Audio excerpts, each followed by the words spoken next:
अस्सलाम वालेकुम व्यूअर्स। आज हम बैठे हैं गड्डी बिट मिट्टी का एक बहुत ज़बरदस्त तफरी गाह है, पिकनिक पॉइंट है। और सुबह सुबह का ये वक्त, ताज़ा बारिश यहाँ पे हुई है तो कितना खूबसूरत समा है।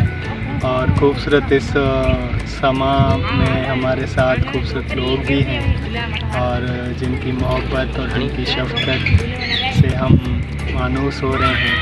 तो आज राज आसनानी ने हमें ज्वाइन भी किया है। और राज आसनानी जो है कि मोटिवेशनल स्पीकर हैं, लाइफ कोच हैं, ट्रेनर हैं और अपनी ही दुनिया में रहने वाले एक खुशमजाज किस्म के बंदे हैं। ECI में काम करते हैं बड़े अरसे से और बड़ी पहचान है सारी सिंध में। उन्होंने यूथ के साथ स्पेशली काम किया है और बहुत से लोगों को ट्रेन किया है, उनकी ज़िंदगियों को संवारा है। तो अस्सलाम वालेकुम राज आसनानी। वालेकुम सलाम। बिल्कुल ठीक ठाक, thank you so much sir Vijay Sharma साहब। मुझे वो दिन बड़े याद आते हैं जब हम एक ऐसे समा में रहते थे जहाँ पे सिर्फ डीमोटिवेशन थी, डिस्करेजमेंट थी। तो उस वक्त में चंद लोग थे जो बड़ा मुझे इनकरेज करते थे। उसमें सबसे पहला नाम सर फरसत आपका आता है।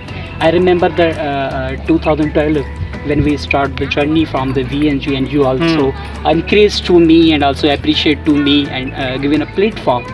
सो ये जो भी हम हैं, आप हमारे उस्ताद हैं, ये आपकी बदौलत है, आपकी हमेशा ये ब्यूटी रही है कि आपने अपने देश का नौजवान हो या अपने देश से कोई भी दूर नौजवान हो, आपने इंसानों के लिए काम किया और उनको जो है वो आगे बढ़ने का एक जुस्तजू रास्ता भी दिखाया। So thank you so much sir, आपकी बेपनाह मोहब्बतों और आपके प्यार का, आपके टाइम का और आपके खूबसूरत लफ्ज़ों का शुक्रिया। बड़ी नवाजिश राज आसनानी। वैसे आपने जो बात की डीमोटिवेशन की, तो आज थोड़ा इस पे ही चिट कर लेते हैं कि आजकल जो हम देखते हैं स्पेशली यूथ को, तो बड़ा डिप्रेस सा यूथ नज़र आता है, टेनिस और अपनी ही उस बातों में उलझा हुआ, कोई गोल क्लियर नहीं है, कोई विजन क्लियर नहीं है। तो मतलब जो मसाइल हैं, मुश्किलात हैं, उनमें एक दबा हुआ यूथ नज़र आता है। बिल्कुल ठीक। तो ये सारी जो चीज़ें हैं, इनको किस तरह से कवर अप किया जाए या इनकी वजूहात क्या हैं? तो बिल्कुल, आज आपने बहुत ही अहम टॉपिक को छेड़ा है। मैं आपको एक छोटी सी फैक्ट और फिगर के बारे में बताता चलूँ शर्मा साहब के। पाकिस्तान में 65 प्लस यूथ की बड़ी तादाद है और ये एशिया का सबसे लार्जेस्ट कंट्री आता है जो यूथ में सबसे बड़ी हमारे पास तादाद यूथ की है। और जिस कौमों के पास यूथ का सरमाया होता है वो कौमें ख़ुद पे बड़ा फ़ख्र महसूस करती हैं। लेकिन हम उसे बदकिस्मती भी कह सकते हैं, हम उसे और भी नाम दे सकते हैं कि हमारी पाकिस्तान में जो यूथ की तादाद है, एक रिपोर्ट के दौरान पाकिस्तान में सबसे ज़्यादा जो डिप्रेशन पाई जाती है वो यूथ में पाई जाती है। अब हम यूथ को थोड़ा सा एलेबोरेट करेंगे कि वो यूथ कौन सी है। एक वो यूथ होती है जो जिनकी 12 से 18 साल की एज होती है। एक वो यूथ होती है जो 18 से 30 साल की उम्र में अपनी ज़िंदगी में जो है वो मैच्योरिटी में अपना कदम जो है वो लेती है। ट्रांसजेंडर को भी हम यूथ में शामिल करते हैं, हम फीमेल्स को भी यूथ में शामिल करते हैं। इसके बाद हम देखें कि हम अगर डिसेबल हैं, जो स्पेशल पर्सन है, उसको भी हम यूथ में शामिल करते हैं। अब ये जो लोग जेंडर वाइज हैं, ये जो लोग पोजीशन वाइज हैं, ये जो लोग स्टेटस वाइज हैं, हर किसी के अपने अपने इश्यूज़ पाए जाते हैं। जैसे कि आपने अपने सवाल में ही क्लियर कर दिया कि आजकल के नौजवान के पास गोल ऑफ लाइफ क्लियर नहीं है। मैंने तकरीबन सिंध की काफ़ी तलबा के साथ काम किया है। शर्मा साहब, मुझे अफसोस होता है when I ask from youth कि what is the goal of your life, they are very confuse कि जो किस्मत में लिखा हुआ। तो हम अभी तक क्लियर ही नहीं है कि मेरी ज़िंदगी का मकसद क्या है। उनको पता ही नहीं है कि मुझे करना क्या है। अगर करना है, उनके पास कोई प्री प्लानिंग नहीं है कि अगर मुझे करना है तो ये करना है। They are not clear in the goal of life. Pakistan का मैं आपको स्टेटस बताता चलूँ कि पाकिस्तान में जैसे आम तौर पे 4 सूबे पाए जाते हैं। सबसे ज़्यादा जो डिप्रेशन का रेट है, सबसे ज़्यादा जो सुसाइड का रेट है वो पंजाब में पाया जाता है। दूसरे नंबर पे सिंध में पाया जाता है। एक मैं वीडियो देख रहा था फेसबुक पे, बड़ी ही मशहूर एक चैनल है, उसका नाम तो मैं भूल रहा हूँ, तो उसमें उसने बड़ी दो वजूहात बताई कि आजकल के यूथ की डिप्रेशन की दो वजूहात क्या है। पहली वजूहात इश्क में नाकामी, और दूसरी वजूहात जो है वो इम्तिहान में नंबर्स का कम आना होता है। इट मीन के अगर हम इसकी बेसिक जड़ों को पकड़ें कि दे आर डोंट क्लियर, उनके पास कोई काउंसलिंग नहीं है, उनके पास कोई वे ऑफ लाइफ नहीं है, और सबसे बड़ी बात उनके पास कोई मेंटोर नहीं है जो उनको गाइड करे, जो उनको बता सके कि मैं क्यों परेशान हूँ और मेरे गोल का, मेरे जीने का मकसद क्या है। वो कहते हैं कि राज इस पे, सॉरी टू इंटरप्ट, इस पे जो बात है एक्चुअली ये चीज़ें हमें नज़र आती हैं। बिल्कुल, इश्क में नाकामी है, कोई रोज़गार का मामला है, कोई माली मसाइल हैं, या कोई फेलियर है, कोई इम्तिहान में फ़ेल हो जाते हैं, तो ये चीज़ें हमें नज़र आती हैं और हम क्या करते हैं कि लोगों को ब्लेम करने लगते हैं कि इसके रवैये की वजह से, या उस जो समाज के जो रवैये होते हैं उनकी वजह से। तो ये चीज़ें बीमारी की वजह से भी काफ़ी लोग जो है कि वो सुसाइडल थॉट्स आ जाते हैं उनकी उसमें।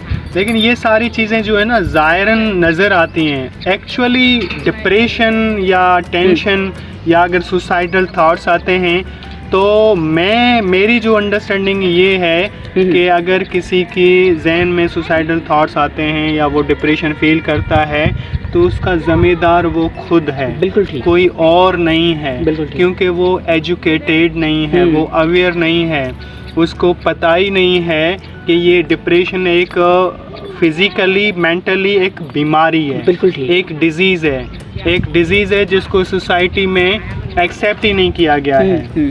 एक ऐसी डिज़ीज़ है जिसको कोई तस्लीम ही नहीं, मानने के लिए भी तैयार नहीं है। उल्टा ही ये होता है कि कोई थोड़ा बहुत इस तरह सोचने लगता है तो हम उसको ताने देने शुरू कर देते हैं, डिस्करेज, तुम बहुत कमज़ोर हो, बुज़दिल हो, मसाइल जो है उनको हम यूँ कह सकते हैं कि जिस वक्त उस बच्चे को अपनों की ज़रूरत होती है उसी वक्त में अपने उनको जो है वो ठुकराना शुरू कर देते हैं। मिसाल के तौर पर अगर बच्चे की मार्क्स कम आती है तो उस वक्त में उसको सबसे ज़्यादा उसके पेरेंट्स की हेल्प, उसकी इंकरेजमेंट की ज़रूरत होती है, और उसी वक्त पहले तो सेल्फ देखें, ये सेल्फ पे काम करना ज़रूरी है, क्योंकि डिप्रेशन की जो डेफिनेशन है ना, depression is actually inability to express happiness. हम ये कह सकते हैं कि हम अगर लफ्ज़ों का तोड़ करें कि परेशान, परे यानी कि दूर, शान यानी कि मान, जो अपनी शान से परे रहता है वही परेशान होता है। बिल्कुल, एक मीन उनको खुद से मोहब्बत नहीं है, और जब वो एक कंपैरिजन में पड़ जाते हैं कि ये मुझसे अच्छा है, ये मुझसे बुरा है,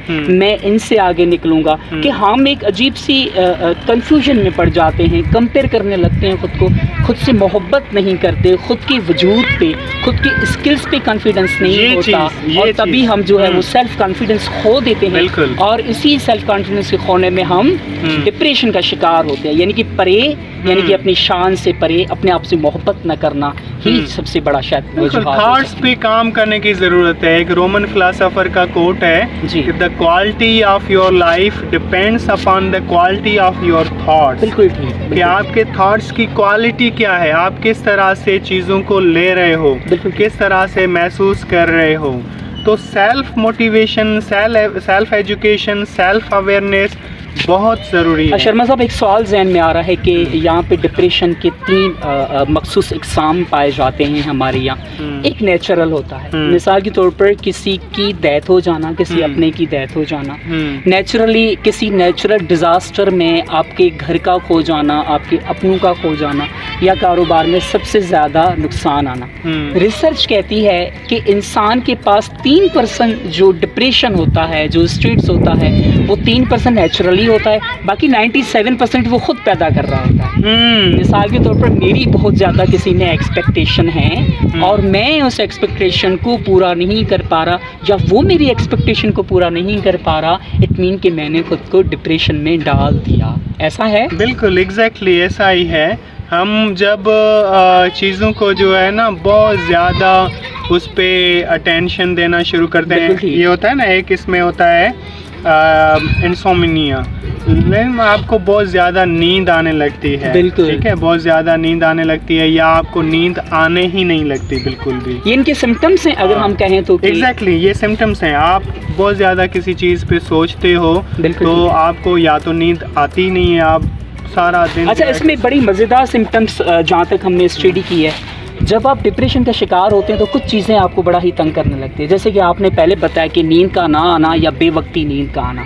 दूसरा ये होता है कि जब आपकी तबीयत में चिड़चिड़ापन होना, आपको अपने रिश्ते अच्छे नहीं लगते, आपको खाने का टेस्ट अच्छा नहीं लगता, आप लोगों को अवॉइड करना शुरू कर देते हो, आप जजमेंटल बन जाते हैं, आप महसूस करते हो कि मेरी दुनिया बस मेरे घर में ही है। आप घर से निकलना ही छोड़ देते हो, दोस्तों से मिलना, दोस्तों से बातें करना। और जब कोई आपको सजेशन देता है कि ये ठीक नहीं है और आपके बाल बिखरे हुए हैं, आपके कपड़े मेले, तो आप उनको जजमेंटल देना शुरू कर देते हो, मैं तो ऐसा ही ठीक हूँ। इट मीन कि आप अपनी तमाम गलतियों पे। अच्छा, एक और भी एक बड़ी इंटरेस्टिंग इसमें सेंटेंस पाई जाती है कि जब आप एट ए टाइम पे दो कश्तियों में सवार होते हो, इट मीन कि you are the also mental disturb ना।